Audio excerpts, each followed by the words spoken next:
आपको जब आपकी फ्लाइट भी हुई गिलगित में, उसके बाद आप भी नहीं गए, बाकी क्या गुजरा, क्या रिजल्ट देख रहे हैं आप? देखिए, अभी तो मुझे ये उम्मीद है इंशाल्लाह कि गिलगित के अवाम जो है ना इस दांडी इलेक्शन को नाकाम बनाएंगे। ये एक प्राउड इलेक्शन कर रहे हैं, एक ड्यूटी जो है ना कैंपेन शुरू किया है, एक पीपल पार्टी और मुस्लिम लीग एक दूसरे के खिलाफ जो है ना बयानबाजी दे रहे हैं, और उधर वही जो है ना यहाँ मुश्तरका बजट पास करेंगे। हमें तो समझ नहीं आ रही है, अगर पीपल पार्टी संजीदा है और समझती है कि ये हुकूमत नाअहल है या ये हुकूमत जो है ना दांदी कर रही है, जो कुछ उसको अपोजिशन का साथ देना चाहिए, अपोजिशन में बैठनी चाहिए ताकि बजट ही ना पास करे।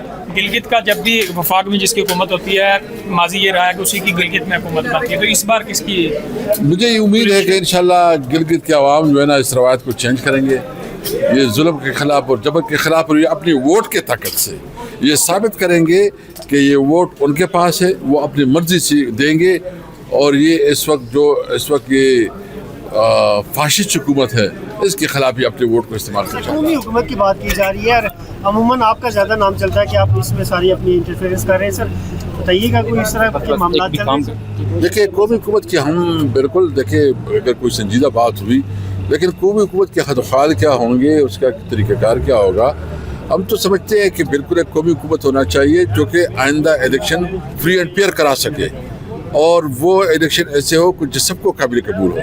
और इसके लिए ज़रूरी है कि एक ऐसा इलेक्शन कमीशन वजूद में आए जो कि तमाम पॉलिटिकल पार्टियों की मशावरत से हो और एक नया पार्लियामेंट वजूद में आ जाए। तो इसके लिए लेकिन हम देखते हैं कि उसकी क्या खाल हो सकती है, फिर हम होगा आज़ाद कश्मीर की इस अवामी तहरीक में।